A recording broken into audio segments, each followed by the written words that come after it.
Hi, everyone. Welcome to the At This Moment podcast, ATM podcast with me, Jim Jefferies. I'm here with Amos Gill. We've got a great show for you. What did we talk about? We spoke about your new TV show and the star of it, Kethryn, is going to join us at the end. But before then, we covered everything that's going on in the world. We discussed the big fallout bromance of Elon and Donald Trump. We spoke about the ICE riots and protests. I also told everyone about the best new Instagram page you should be following. You'll be able to hear all of that now. Now, before we start that, though, I've just announced a whole tour of the United Kingdom, and I'm touring all across Europe. I'm literally going fucking everywhere in the UK and in Europe. And if you come to Europe, the young man that you're watching on the screen will be performing. Yes, me. But Amos will be there as well, opening up for me. We're going to do we're going everywhere. So check out if you live anywhere in Europe, we're coming. If you come into the UK, I'm coming there. And these are basically just what date to what date, Jack? I can do it right now because I've got it in my computer because I'm so excited. It's from about the 28th of August all the way through, Jimmy, to the 8th of October. We got a big chunk over there, and we'll be doing the podcast in Europe, maybe in front of some nice destinations. We'll do some little tours of Europe and get some content. We could maybe even do a live one. Who knows? Mate, I'm so stoked about this. I got my Croatian passport in the mail, so I will be traveling as a citizen of Europe this time. So really excited to do that. Well, that saved me some money on visas. I wonder if that'll tie into this episode. Let's start. Hello, everyone, and welcome to At This Moment with Jim Jefferies and me, Amos Gill. We've got a great episode today. ATM is very proud because today our man Jim has his first episode of his American game show, The Snake. The Snake. On Fox, and we have a contestant to come and talk about Jim as a host and how she went on there. We'll get to that in a minute. But before then, I guess I should begin by saying, Jim, how are you at this moment? What's happening? I'm good, mate. I'm good. The Snake's coming out tonight. Well, it's already by the time this podcast comes out, it's already aired. I hope you watch it. If you haven't watched it, it's already out on Hulu right now, so you can watch it on Hulu. It's weird watching a show because I got a screener so I could watch it to talk about it. Right. You can't really watch a show. Like, I'm glad you're not more famous because you'd ruin more telly. Like, because it's your friend, you just watch your friend the whole time. Like, it must suck to be friends with the guy that gets James Bond. Yeah. That's Daniel. That's my mate Daniel. I think it's okay if you're a higher actor, right? Yeah. So I think George Clooney can watch a Brad Pitt movie and Brad Pitt can watch a George Clooney movie. But I don't think like an actor slightly lower can watch those people. They're like, fuck those guys. You know what I mean? I think that's how it is. Well, it was just even like if your friend is Superman or something and then you know him from the real world, you're like, hey, he's a tosser. I can't enjoy this, man. Yeah. No, you just know how uncomfortable I was in a suit in the jungle. Oh, all I could think was Jim's going to be really unhappy with how his hair looks in that shot. Yeah, I know. There was one where I turned. It was because I was covered in bug spray and I was covered in sunscreen spray and it was the middle of the day and I'd been standing out there for every time they went cut, every time we break for a minute, someone ran out with an umbrella for me. I felt very much like Michael Jackson, just someone coming out, just give me an umbrella because I'm so pale. But look, I hope the show does well. I think it's a fun show. I would watch The Snake.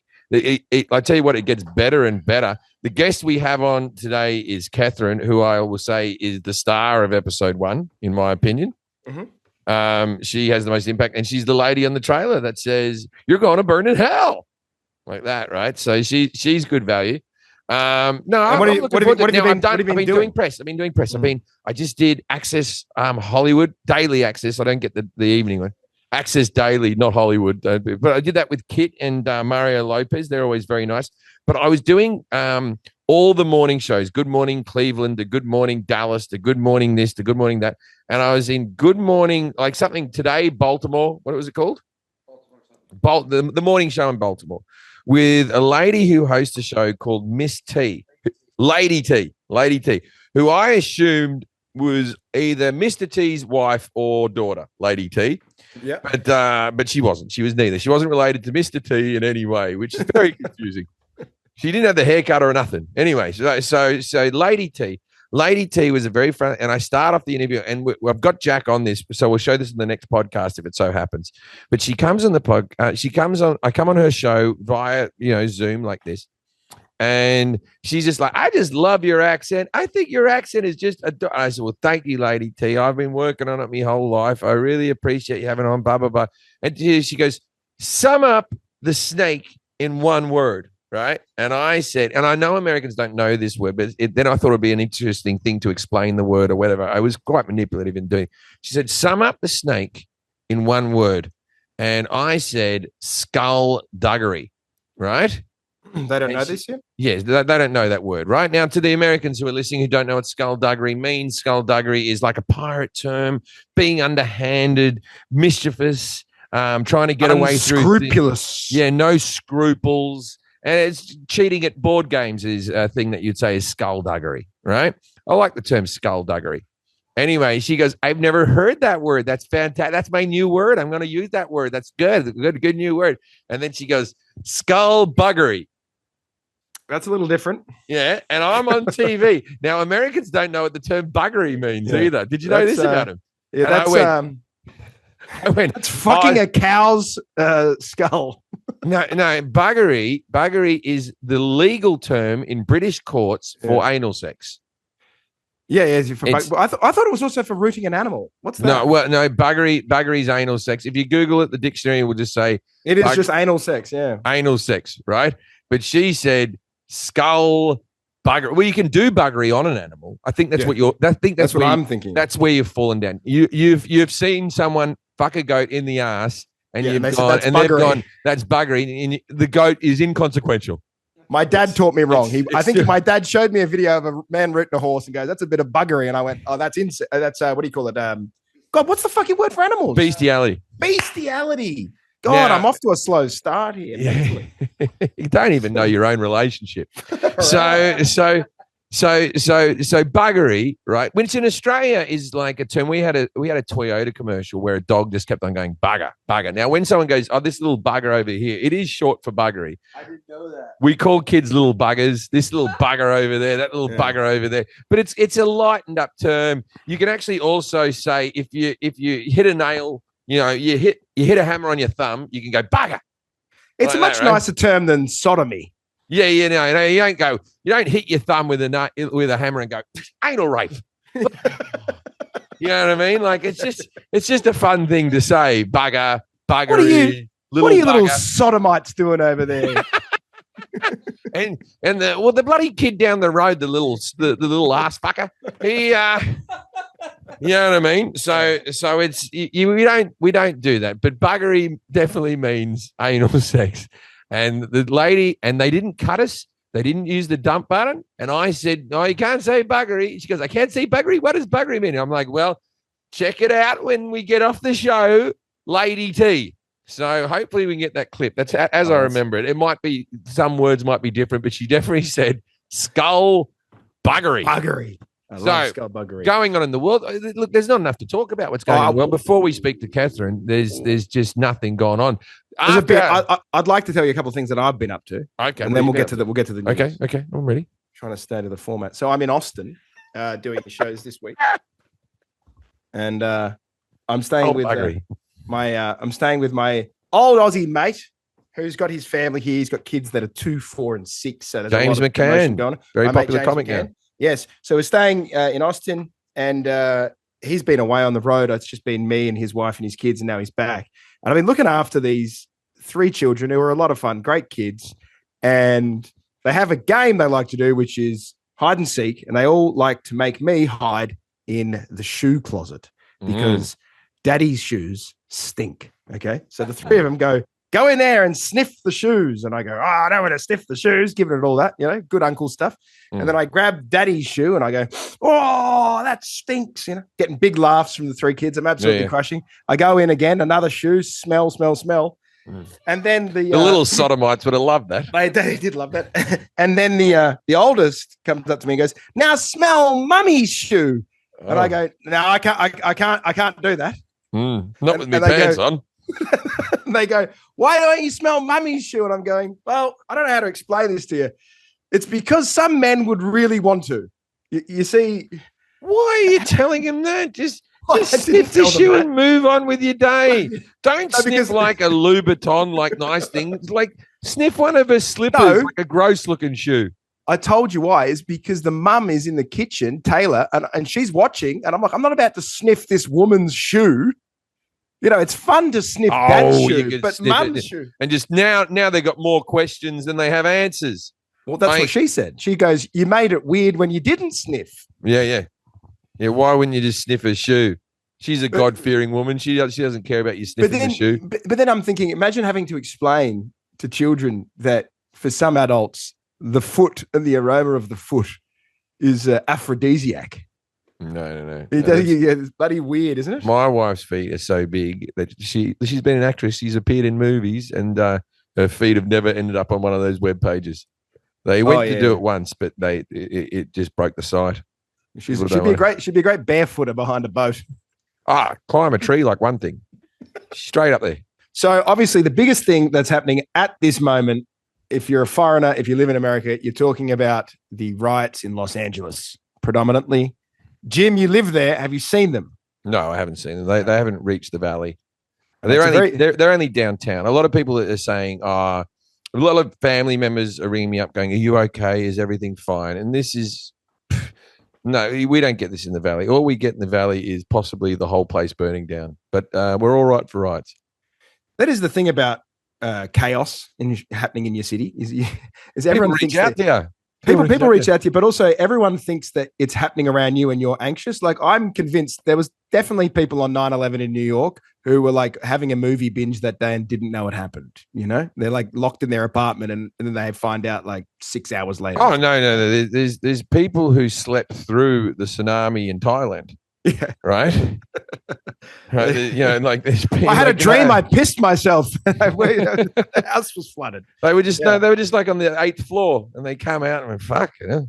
I wanted to go over this story because you and I discussed this many times as foreigners who come to America. Yes. I couldn't think of a more complex issue than the immigration.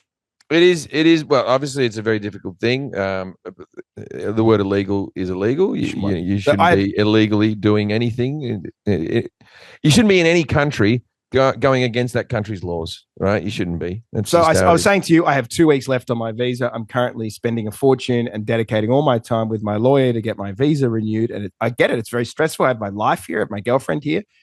But if I'm denied, you've cut out. I'd be fucking furious. I'll just have to go.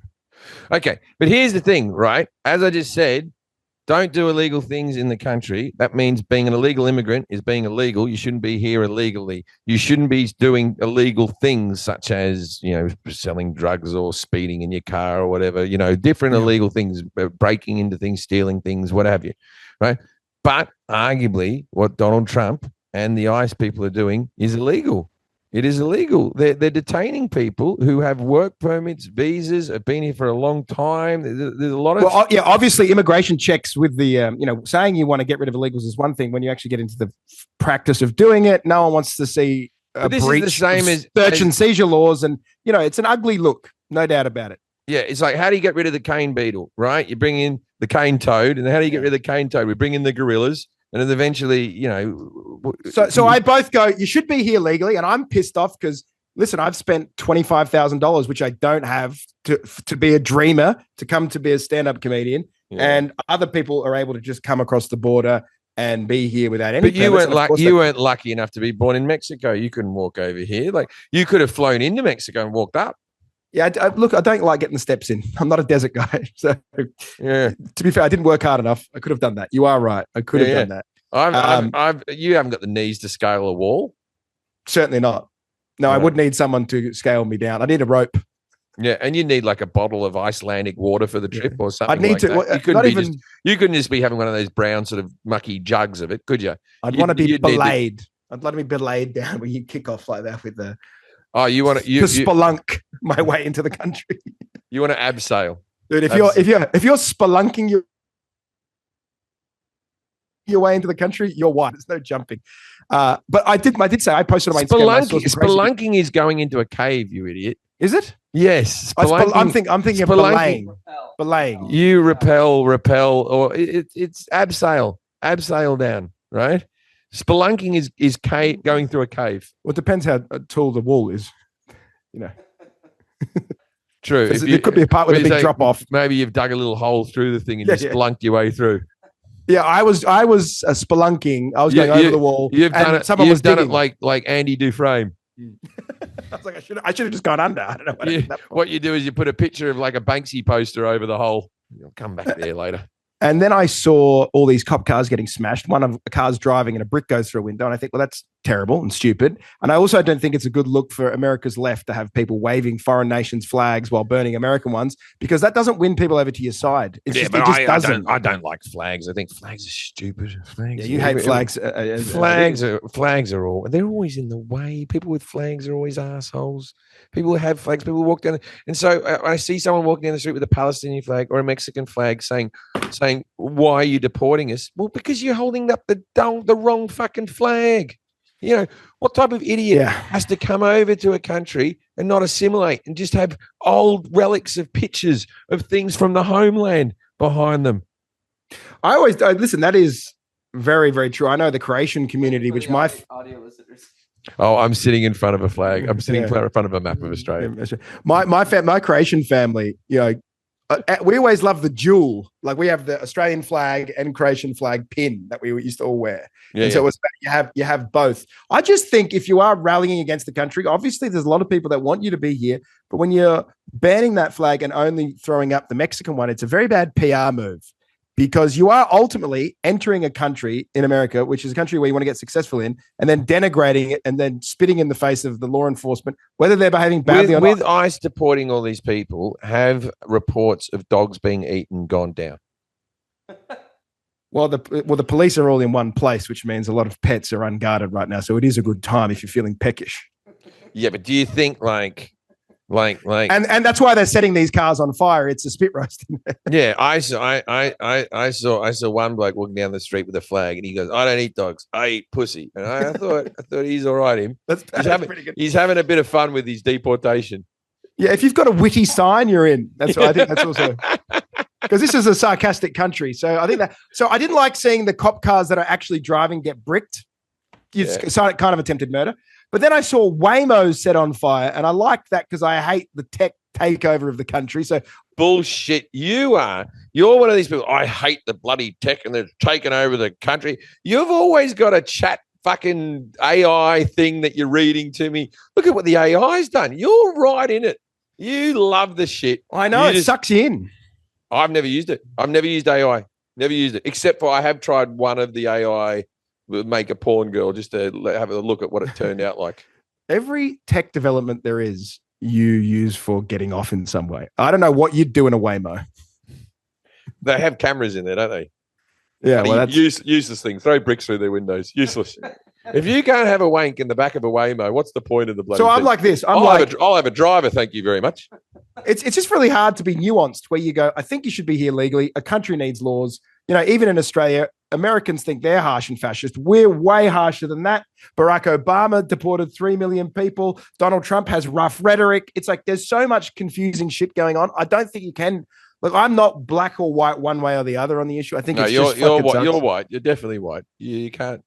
Well, then again, even this issue isn't black and white. It's more that in between color that is whatever that mocha. So that was what you were going to say. Not everything's black and white like this situation. Yeah. That bloody terrible person. Do you think under Obama, that Australian girl who got shot with the rubber bullet, do you think she still gets shot in the same way? These people are feeling emboldened at the moment. Well, this was an LAPD person who's being investigated. But Trump's America. Oh, is he getting investigated? They're getting, our Prime Minister has asked for, he's done a please explain.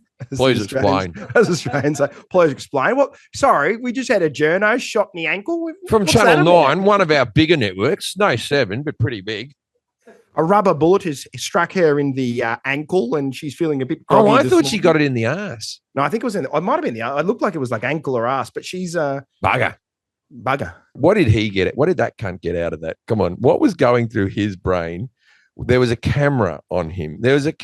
What was going through his brain when he went, I'm going to shoot that brunette? I don't know. I think maybe she needed, unfortunately, this is modern America. She maybe needed one of those press bulletproof vests and a helmet.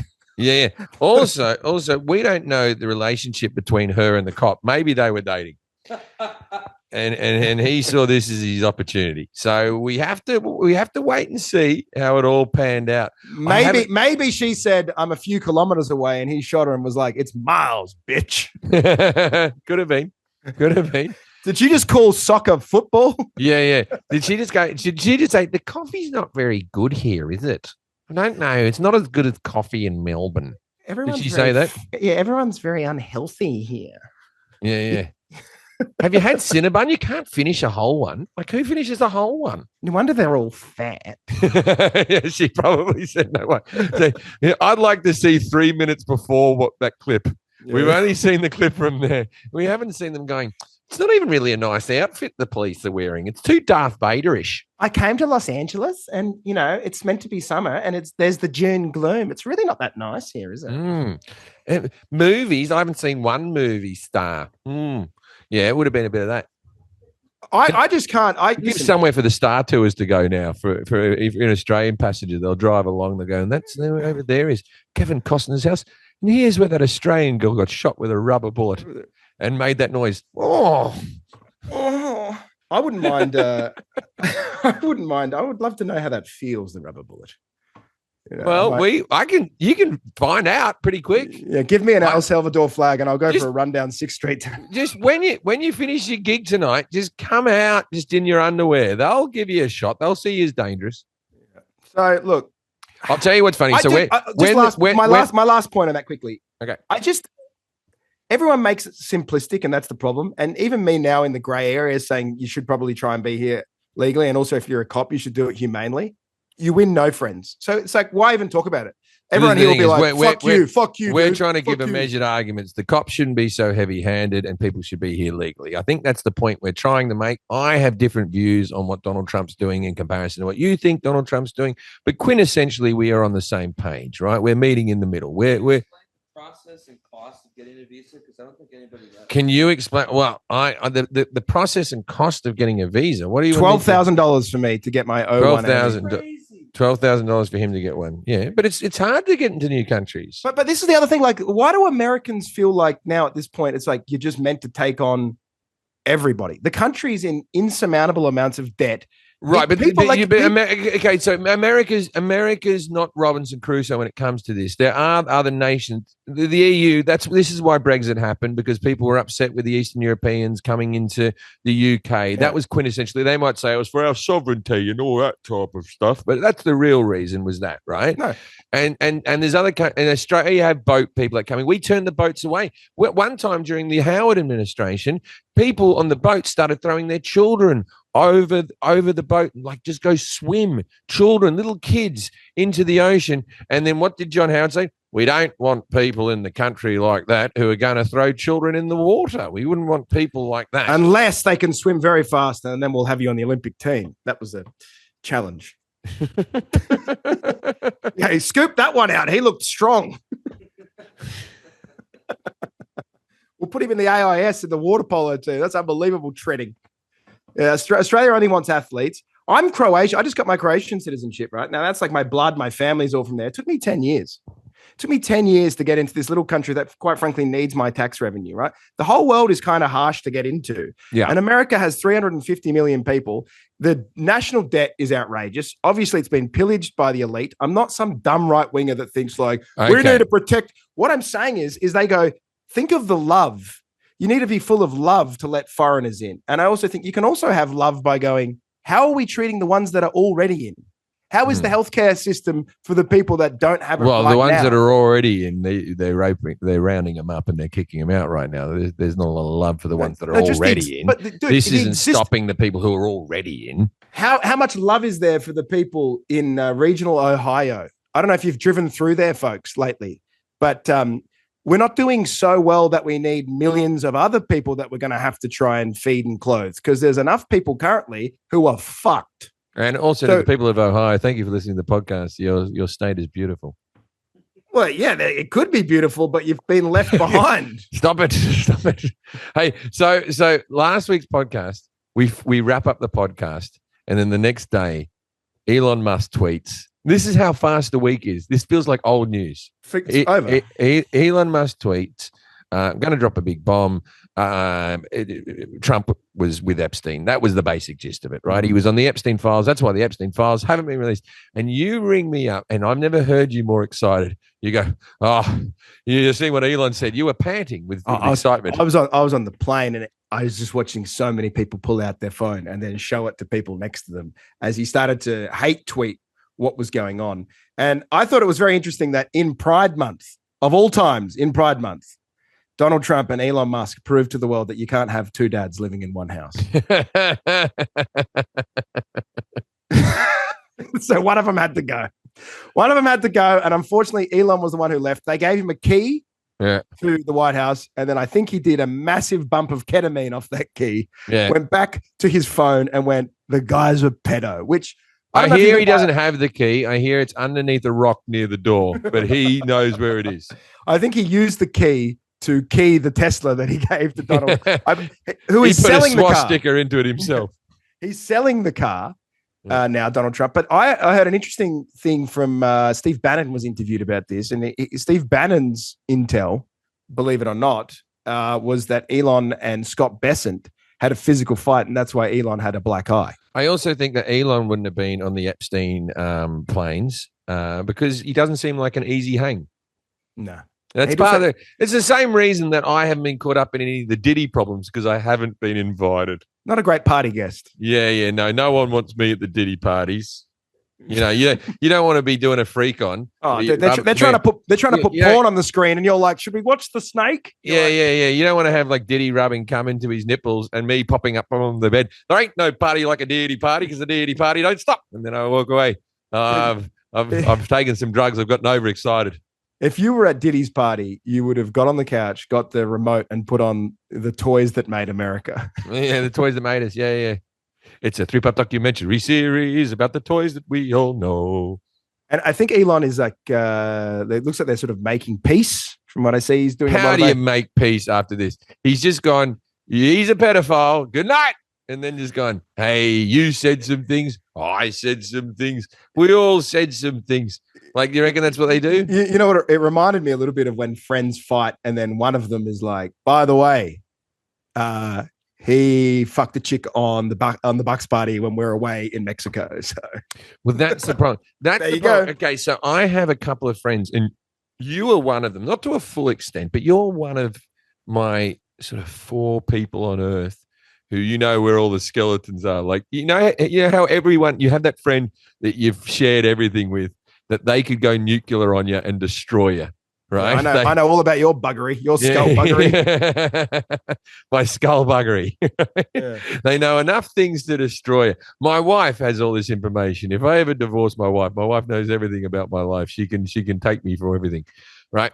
But that was the thing. Elon was one of the few people who knew everything about Trump. And this is the amazing thing. So he says Trump basically went to Pedo Island. Right. That's what he's saying. Which I also think is not true simply because I think he went. I think he knows Epstein. I think they were mates. I know he was friends with him, but I don't think Donald Trump's a pedophile. I do not. I think he likes the women. I don't think he's a pedophile. So I'm not going to say that he is. The reason I don't think he went is just simply because you've had a Biden Department of Justice and FBI directors who had the paperwork, and let's be honest, they wanted him gone. They probably would have revealed that information at this point.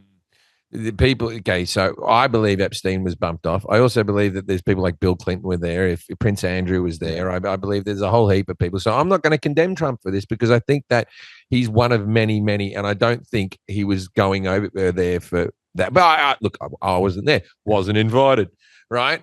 But that's because the state of Israel have no reason to try and control you. But you reckon the state of Israel have no reason to try and control you? You're a dangerous man, eh? Do you know, I was meant to be doing a gig in Israel. It was all books. I was doing a basketball arena. I've done a few gigs in Israel. I'm quite popular in Israel. So I was going to go do Israel. And then they, just before the war, just as the war broke out, they rescheduled my show.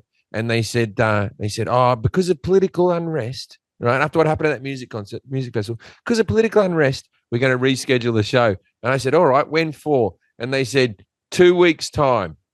And I said, do you think you'll have it all sorted by then? Do you think we're only 2 weeks out from the Palestinians and the Israelis really getting along? You think you're that close? And you know what I said? Let's do it 2 months. Yeah, I remember this. I was like, I think it's over. I still am waiting for that gig. Still hasn't happened. Well, I've got lots of jokes for him, lots of things they like. Greta Thunberg didn't stop her. She tried to bring that food over, and she got intercepted. Thunberg, right? She would have been over the moon being kidnapped like that. She's needed to be in the press forever. I can't stand Greta Thunberg. You know what I can't stand more than Greta Thunberg? People who get angry at men who don't like Greta Thunberg, like we're terrible human beings, that we're misogynists in some way because we don't like Greta Thunberg. There's many men I don't like. I've talked about it in my stand-up.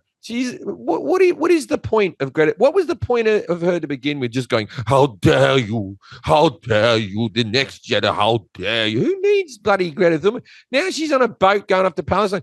Get a job at McDonald's like every other teenager. How dare you? How dare you? That was their mission. She would go over to Gaza and look at the IDF and go, how dare you? And then they gave her a turkey sandwich, and she went, for free? And she ate the turkey sandwich, and she got deported. They put her on a seat next to the toilets. Did you see that? She actually got a turkey sandwich? Yeah, they came on board and they gave her a turkey sandwich, and she was smiling. That's like the photo that's gone viral. All right, and she got deported? Yeah, I'll tell you, there was no hunger strike from Greta.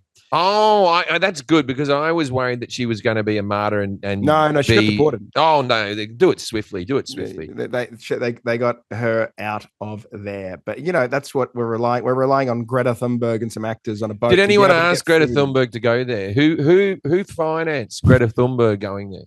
Who knows, mate? Look, I support people getting food into the Gaza Strip so that people aren't starved to death. I mean, that's another thing. Like we should probably be getting fucking food and stopping Israel from committing atrocities against people. You want to talk about, never mind ICE. Huh? I'm not getting into the Israel Palestine debate. So moving right along. What is wrong with you? What is wrong with you? Honestly, well, it's because I've got a human being. It's terrible, and that's what's happening at this moment. I like how all these bad things are happening in the world, and it's affecting you so badly. A guy that's living in your mate's house in Austin for a little bit, and you're like, oh, things are rough over here. I've been smelling shoes. Mate, I had a good whiff of that fucking shoe, and I haven't recovered. I'll tell you that much. Is it rough? Is McCann's feet? Do they stink? He's not. Look, he's one of my dearest friends, but he's not the cleanest guy. Yeah. He looks like you need to scrub him a little bit. One of those things that women have, the sponge that exfoliates. I don't want to be racialized, but the redheads sometimes they oh, you don't think the redheads smell? I used to date a redhead. They have their own taste. It's strawberry like flavor. They got a Viking-like element to them. Yeah, that's where they come from. The Vikings. Yeah. Musty. I like redheaded. I'm a big fan of redheaded women. I've always liked redheads. Is there anything that you'd like to discuss else that's happened in the news? I have a couple of things that I think are cool to take away from all the grimness that's happening. Well, how about we cut to an interview with someone from the Snake? Well, I just wanted to play. We're going to finish on the Snake. We're going to finish on the Snake. Okay. I'd like to play you a couple of clips. Number one, here's a good one. You ready? Yes. I want you to pull up your phone right now and go on the Instagram and it's called Trogman. CHROGMAN. Trog? Like Trog, yes. CHROGMAN. CHROG. Man. Here he is. Okay, so this kid. Trogman. He's got 863,000 followers and he only has 5 photos. He posts the videos. But only a month ago, he had 800 followers. Now, this little fella is from my city of Adelaide in Australia, from to be honest with you, the very low middle-class suburbs of St. Mary's Park. And his whole profile is this. He must only be 18, 19, whatever. He goes, hey, anyone who follows me, come fight me in the park and we'll film it. And he brings boxing gloves and they just bash on. That's the whole video. And then at the end, they sort of give each other a hug and go their separate ways. He started fighting in the parklands of Adelaide. And then his parents were like, stop making this stupid content or leave. And so he left and he was borderline homeless.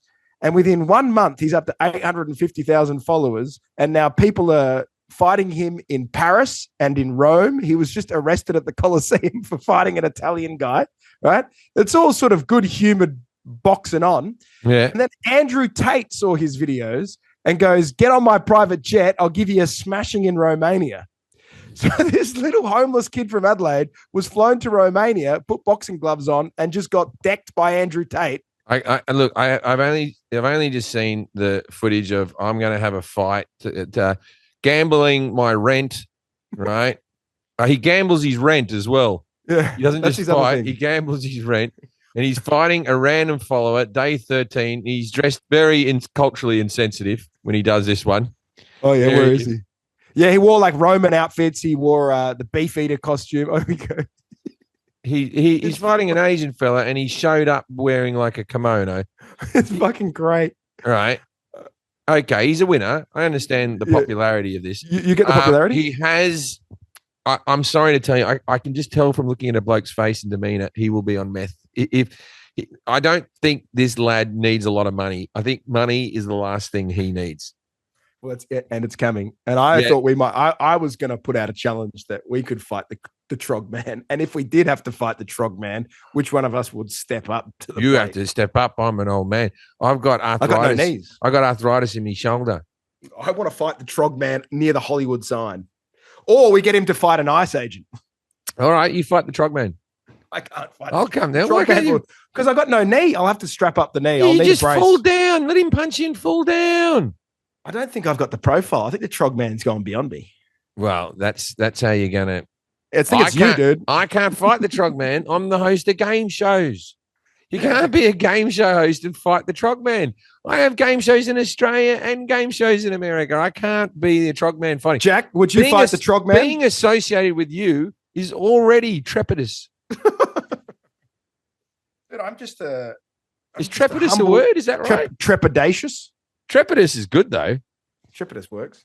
Yeah, trepidous. Yeah.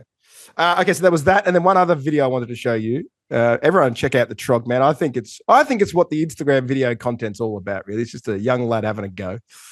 Another video that I wanted your comment on was Paul Foot, obscure British comedian. Hold on. Jack, give me your phone. I'm going to ring this pool guy. I got a pool that has a bit broken with it, and it's under its warranty, right?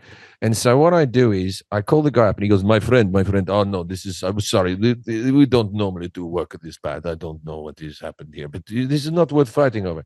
This is not worth fighting over. So we are going to fix your pool. We're going to fix your pool. And then he goes, and I'll do it next week, and I'll do it in the morning, and I'll do it the day after tomorrow with the thing. And then I ring him up from Jack's phone now. I started ringing him from other phones. Let's see if he's here.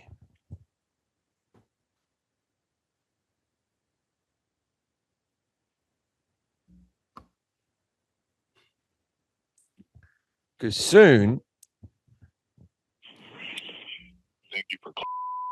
Please leave a message. Please speak clearly. Your voicemail is being transcribed by Umail.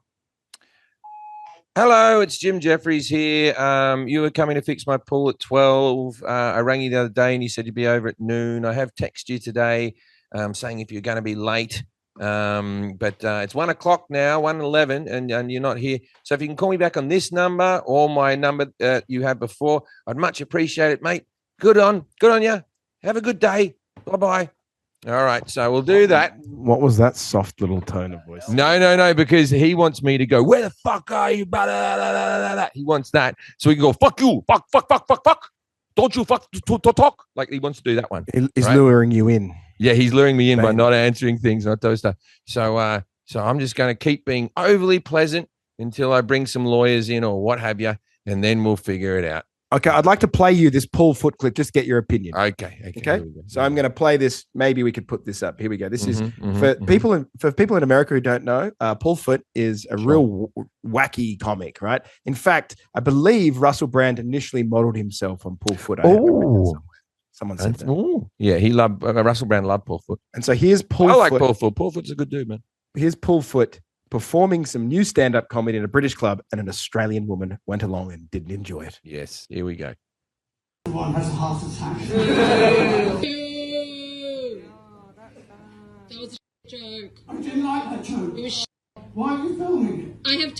on diabetes. That was extremely, extremely insensitive and Oh, very misinformative. insensitive to type 1 diabetes. Well, but surely it was insensitive to type 2 diabetics. It was insensitive to people with diabetes. I don't think so. I think so, and I have diabetes. You've got diabetes? I have type 1 diabetes, yeah. I don't think it's up to you to decide if it's insensitive or not. And then this is him doubling down, questioning my intellect. And then he also blames me for the awkward tension in the room. I'll just let you watch it. I don't think it's up to you to decide if it's insensitive or not. So Yeah, okay. First of all, what was the joke? they don't post the joke, but you do think it would be nice as a comedian to have a rubber bullet. Yeah. Well, look, okay. We don't know the joke. I don't believe there's any joke that warrants her actually thinking that she's more important than everyone else in the room. That she About has to speak up diabetes. about diabetes, which, by the way, I make jokes about cancer. I've made jokes about AIDS. I've made jokes about different disabilities. I've made jokes they are jokes, right? As long as I'm not going, you're a piece of shit for this fucking reason to a person. That's And it's everything, Paul right? Foot, who's not exactly telling No, it like it Paul- is. Paul Foot's just an easygoing, quirky sort of comic. Yeah. And it was a bit, ooh, look at that. Ooh, chance will be Ooh, a fun cake. thing. Cake's Ooh, moist, isn't it? a bit of that, yeah. Right. Funny comic, very funny guy, Paul Foot. Harmless comedy, I'll tell you. And for her to go, oh, that's insensitive to people who have diabetes.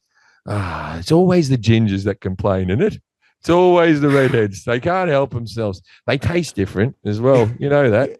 Yeah, they do. That's what she. Hold on. Australian redhead. She had to go to England just to escape the fucking sun. You know, if she stayed in Australia, the skin cancer would have killed her far faster than the diabetes is going to get her. Well, I don't know why she didn't jump up on stage and punch him. Probably because she had her fucking foot cut off from the diabetes. Grow up. The world's not about you. The fact that you had to go, and then he questions my intellect. I'm questioning your fucking intellect. Why do you think you're so smart that you can cut off somebody and go, it's a performance fucking piece, right? You don't watch Star Wars and go, fucking Darth Vader was out of order there. That was fucking bullshit. He shouldn't have done that. Luke's going to need that hand. Yeah. Or as my friend's dad, who's a very conservative man, said about Star Wars the first time I spoke to him, he goes, I wanted to stand up in the cinema and say, this whole movie is undermining the American efforts in the Vietnam War. And I thought, that's a you thing, mate. You save that one for the car ride home.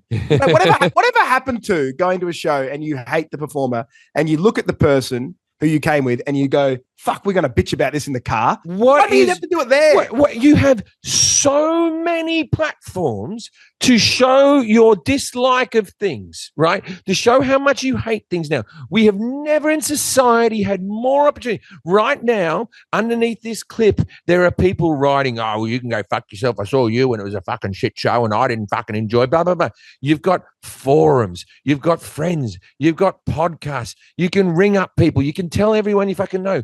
Don't disrupt the rest of the show for everybody else because you think it's shit. I have been to so many plays that have bored the living tits of me. I have been to stand-up comedy that I've thought is the most useless fucking boring shit I have ever watched in my life.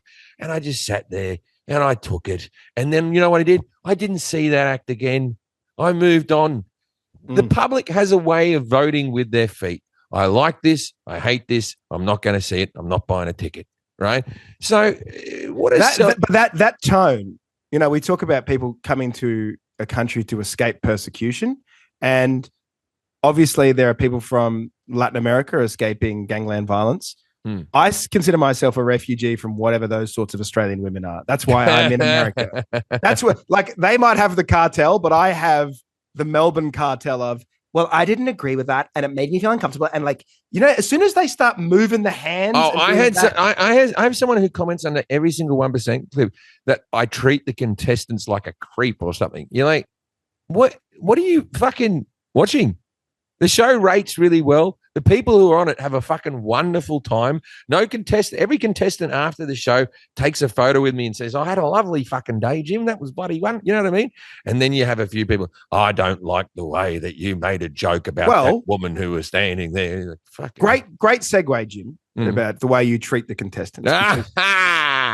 We actually have a contestant from your most recent show. Yeah. So I think we're getting I believe on the Zoom right now, Here we go. we will have Kethryn from The Snake. Welcome to the Hey, show, guys. Kethryn.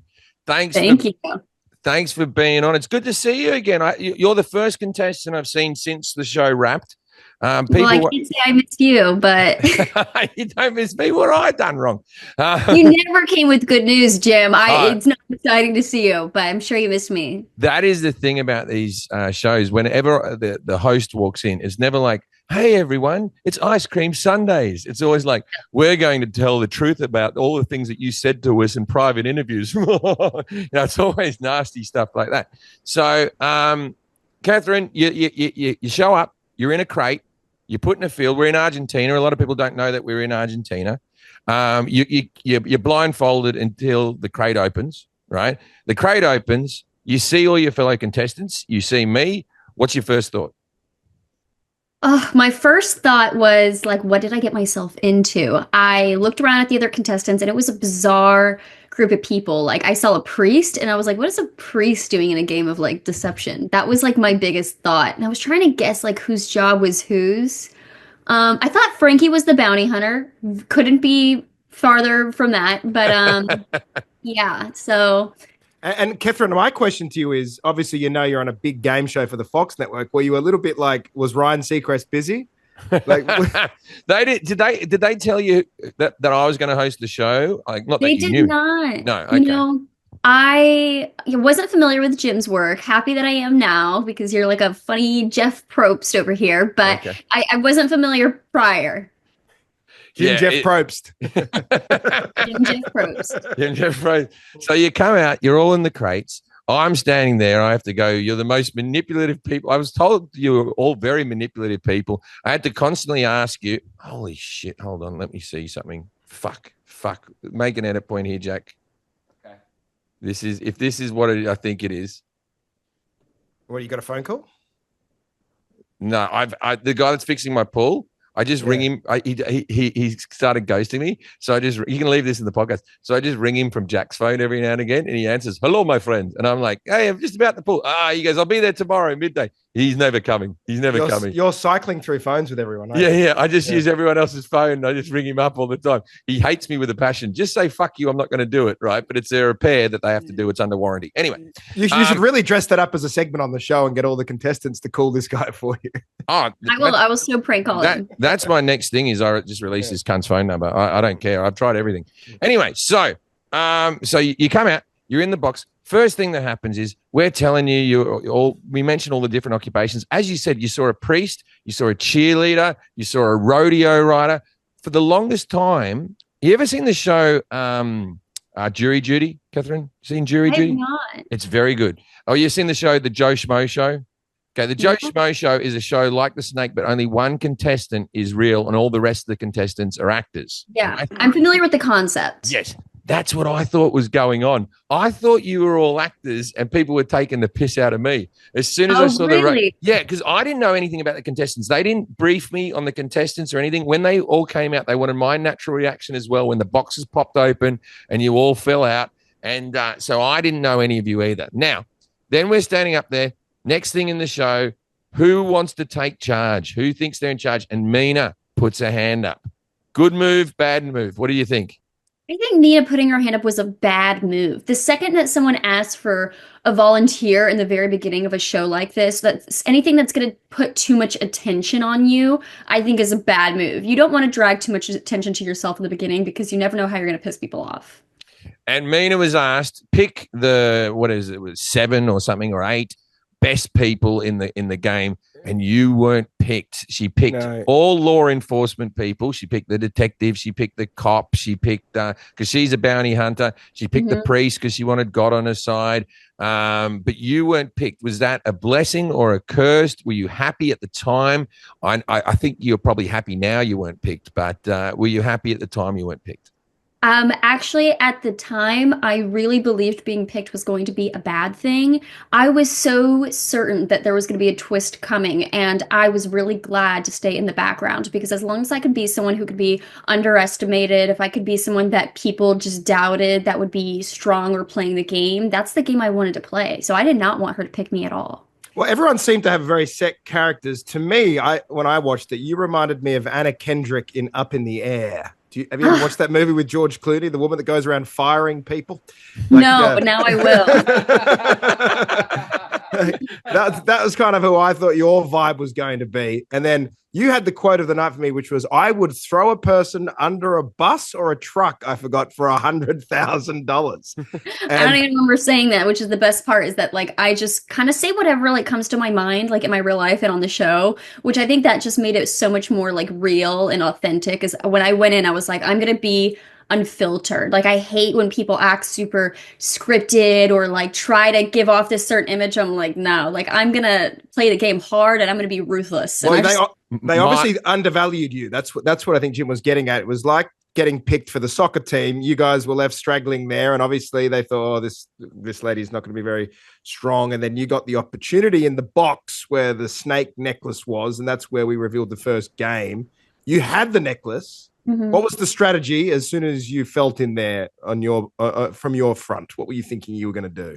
You know, my strategy when I found out the medallion was in my box was I knew I wanted to initially partner with Jordan and Brian. Right. So I was like, I did not want to be the snake. I was like, I do not want to drag any attention to myself. I don't want to piss people off in the very beginning, because if I have to send someone home in the very beginning, that is just enough reason for someone to send me home next week. So I was like, you know, I'm going to need to act pretty badly so Jordan is the person who picks my medallion. And Vontae was actually the one who, you know, called my bluff. I acted a little too badly. So he picked it out, and I, you know, like I offered Brian, I told him, I was like, listen, like I have the medallion and you can take it from me, because I wanted Brian to know that he could trust me. I wanted to be able to establish a pact very early in the game with people that I thought I could trust. And if I, you know, extended out this medallion as like leverage for him, then he would trust me and want to work with me.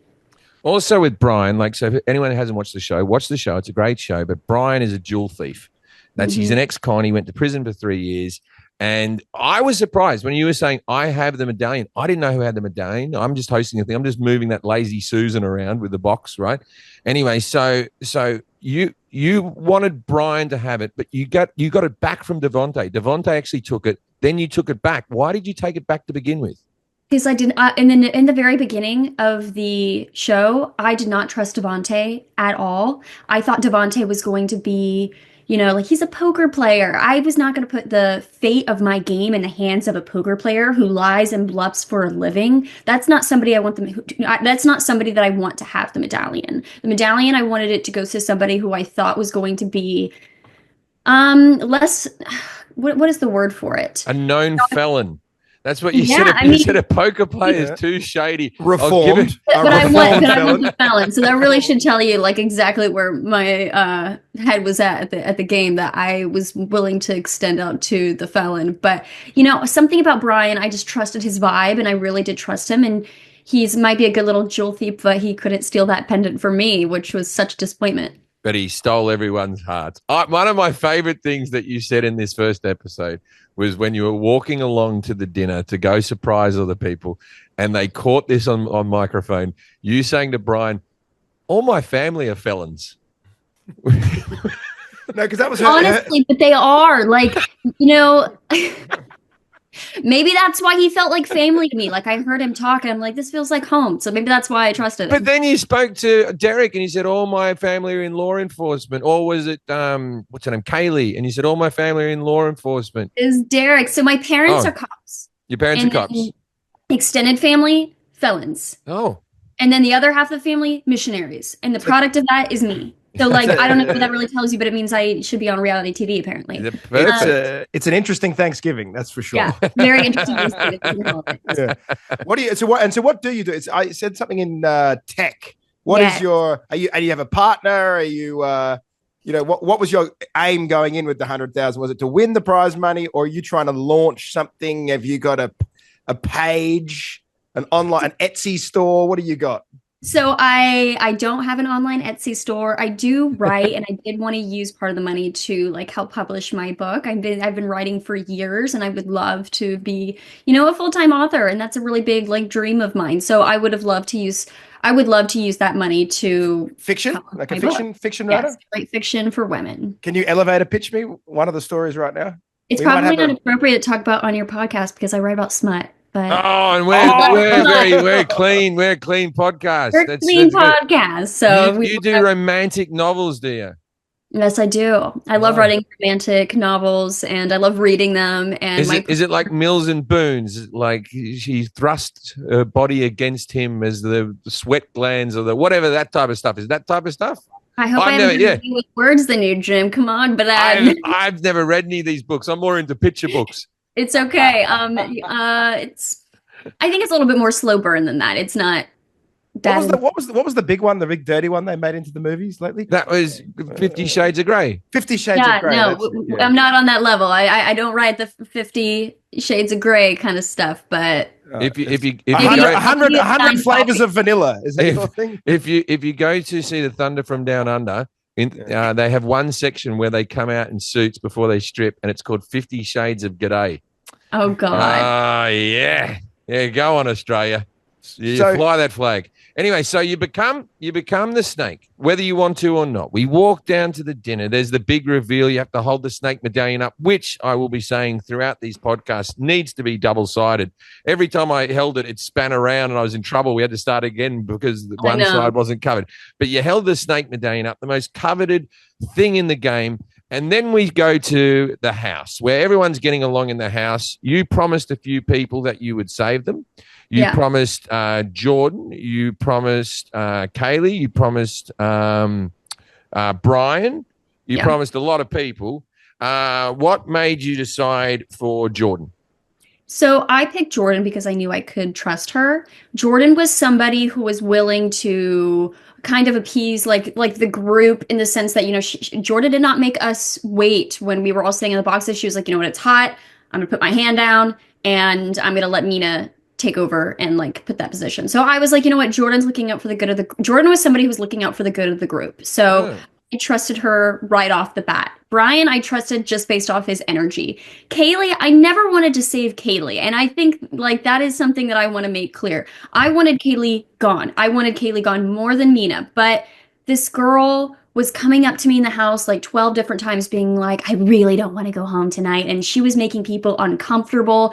Everyone wanted her gone. And the more I got to, like, at first I kind of liked her and she wasn't my target initially. I was actually gunning for Mina. I wanted Mina to be the one that went home. And Mina was somebody who pissed off the group by not picking people. She put other people in a bad position by not allowing them to compete for the title of the snake. So my eyes were really set on Mina going home, and I was shocked that Kaylee was in the bottom. But honestly, I was happy about it because I felt like that everyone kind of wanted her gone, and I just wanted to appease the group so I could not make anyone mad in the beginning, other than Kaylee. The saving ceremony is what I think is the secret sauce of the show. And if you haven't watched the show, you've seen other shows where there's an elimination ceremony where people might vote for something and it's majority rules. This isn't majority rules. This is the snake decides who gets saved first, and that person decides to save another person. That person decides to save another person, and so on and so forth, till we're left with two people at the end. And then the snake decides who gets saved and who goes home. Now, the beauty of this is you really only need one person to have your back, right? Mm-hmm. That won't last you the whole game, but for initially that will. You need one person to say, I'll save you if you save someone else. I never partaked in any of the conversations. As you said, I only showed up when there was bad news or there was a task to be done or there was a saving ceremony to be had. Is all the chat in the house, is it all about the ceremony and who's going to save who? Or is that just a moment here and there? Honestly, the chat is really, I feel like people kind of walk on eggshells around the house. They don't want to talk about the saving ceremony, especially early in the show, because they don't want people to know who they're going to pick and they don't want people to know who they want in the bottom. So everyone's really trying to get to know each other. We had intense like family bonding moments and we were all, just trying to get to know each other and break the ice and see who we could trust just based off like the judgment we could see about like the personal lives these people like had. So we really got to know each other so deeply, so quickly in this show. Now, Can I ask you a question quickly? Sorry, Jim. If as this show goes forward and you sit here now on the precipice of it being released to the American mass, everyone you know is going to watch it. Do you think through your head of something you said where you're going, I really hope that doesn't make it onto the show? Do you have one in particular that you lay there at bed? She can only talk about this episode. She can only talk about this episode. That's the thing. No, I know, but I'm not giving anything away, but even like a comment you made about someone, is there one that's really bad? There's one that's so bad. And honestly, there's like a dozen that are so bad. And there's probably worse things that I don't remember. And that scares me. But I remember some things I would say. And the second that I said it, I was like, shit, I missed. I love, okay, we can talk about this because the trailer coming up next on the snake and this season on the snake, you have the soundbite of all soundbites. You have the soundbite where you look at Pastor Jacob and you said, and God hopes that you burn, like that, right? That's a great Southern accent. Yeah. That's the quote of quotes. That one's people are going to yell that to you. People are going to yell that to you as they're driving past you in the street. Why have I started stuttering again? That was such a, like, I cringe hearing that line, but people thought it was so funny. And I'm like, I don't even, like, I barely remember being there. The whole thing was a fever dream. So me saying that, I mean, God. Are you pointing at a guy in a priest collar saying, I hope you burn in hell? That's what God wants. The irony of that is insane to me. Priceless. Fantastic. Well, if he isn't a Catholic, I endorse that message. So we go to the saving ceremony. You get up there, and you already told me in a pre-interview that they slightly pepper into the show that you were going to cry, right? That it was going to be. I must have forgotten this because I was like, I watched that back and I go, oh, she was fake. I thought you were crying. I thought you deserved an Oscar. Look, I am programmed. If a woman's crying next to me, I just believe him. I just go, okay. But I thought you were crying. Oh, yeah. I mean, I wanted to be the sweet, innocent girl that everyone just, felt bad for. And like the fact that people were like, you see Jack's face going, aw. And like, it's so funny to me because like they're feeling bad for me. And I was lying. Like everything that came out of my mouth was a lie. So Kaylee did that one, which looks like an apple when I do it. I saw that. I didn't even see her doing that there. And when I saw that in the clip, I cringed a little bit because I told that girl she wasn't going to go home. But honestly, that's why she did it, because she's like, I got your back. You got this, girl. Don't worry about it. You're all good. And then as soon as you save someone else, and she was just like, she was filthy with you. Would you be, how would you feel if you walked into a bar and saw her tonight? Would you be cool? Because it's just at the end of the day, it's a game. It's just a game. Yeah. Like to me, everything I did in that house was a game. It doesn't translate to my personal feelings about people in real life. I have no ill will towards that girl. I didn't want to play the game with her anymore. And I'm happy with the decision that I made. I would do it all over again. That was definitely not something I regret. Well, I got to say, you came across in the first episode as someone, just like you said there, who is playing the game. And that's what we're here to watch. We're not there to watch people make friends. We're looking for people to win the $100,000 to cover their rent. Absolutely. In this awful economy that we live in America. I'm excited to see how you progress in there. Before we finish, I just thought I'd get your final take on my friend, Jeff Probst. I'd like 3 words to describe his performance in the time you spent in the jungle. 3 words about our host. Okay. Well, when I think of Jim as the host, I think psychological torture summer camp. That's like 4 words. It's not really describing it. It describes like everything he went through. Psychological torture summer camp. I'll take it. Yeah, absolutely. Did you get the parasite? A lot of people got the parasite. Did you get the parasite, or you were right? I think most of the contestants were okay. The crew were all shitting themselves. I got so sick. I had COVID like post show. I was so sick. I had like IVs in me in like the hotel after the show. I was really, really sick. It was awful. All right. So any contestants wanting to be in the snake? It sounds like a lot of fun. Yeah, that's fucking great. That was my karma for Kaylee. All right. Well, thanks very much, Katherine. And thanks for having me. Thanks. Good luck. Hopefully we can have you again on the show further on in the season. And good luck. All right. Thank you, All right. guys. Can't wait. Thanks, Katherine. Bye-bye. That was Katherine, everybody. Watch The Snake on Fox, 9 p.m. Tuesday nights. And we're going to try to have a guest on every week after the episode. We're going to try to have a guest on every week. What we'll do is we'll start using the people who have been eliminated moving forward or what have you. But I'm looking forward to talking to them all again. It was nice talking to Katherine just then. And congratulations on, seriously, you know. Are you going to give me a compliment? There's strings to the bow. You know what I mean? You're a guy that started saying cunt in a ferocious manner about sex, and now all these years later, you're a family-friendly game show host on the Fox network. On the Fox, and I got a movie coming out. I will be honest with you, and I got a podcast with you. Everything's happening. Our friendship. I would have never thought that you're the one that got on Fox before me. That's all I'm going to say. You can't even get on Fox and Friends. They won't even consider you a friend. Gutfield hasn't called for you. Fucking Gutfield. You've read his book. Well, it's because I'm friendless. I'm friendless. I find I like Jamie Lissow very much. I think he's hilarious on Gutfield. I've worked with him as well. He's a really funny guy, and he works a lot with Rob Schneider, and he's a good dude. But so I watch him on Gutfield. Also, I'm friends with Dr. Drew, and he's always on Gutfield. I reckon I've got enough connections, man. No, I might just get on Gutfield just to piss you off. You do that, but as I said to you before, I think comedians are best served being a little bit in the opposition. You know, I think it's fun to go on that show when Biden was in, and now that Trump's in, I do probably want to be on Rachel Maddow's show. What you don't want to be in the I can be in the opposition for Trump. I'm meant to be on Gutfield right now. Yeah, see, that's a more fun place for you. I think cheerleading is a difficult position to be in, and that's why, like I said, with this immigration stuff, I am seeing it from many sides, and that doesn't win you too many fucking friends. But your opinion always seems to be yours, which is good. Yeah, which is good. Which is bloody good. And listen, I wish I could voice my full opinion, but I got 2 weeks until my visa renewal. So, vive le Donald! Vive le Donald! Vive le Don! Well, I think that wraps the podcast up, ladies and gentlemen. Muy bien, ice. He wants more ice, is what he said. Give me more ice. Oh, ice is twice as nice. I'll see you guys next week on what is going to be what? When are we going to be next week? We're going to have another.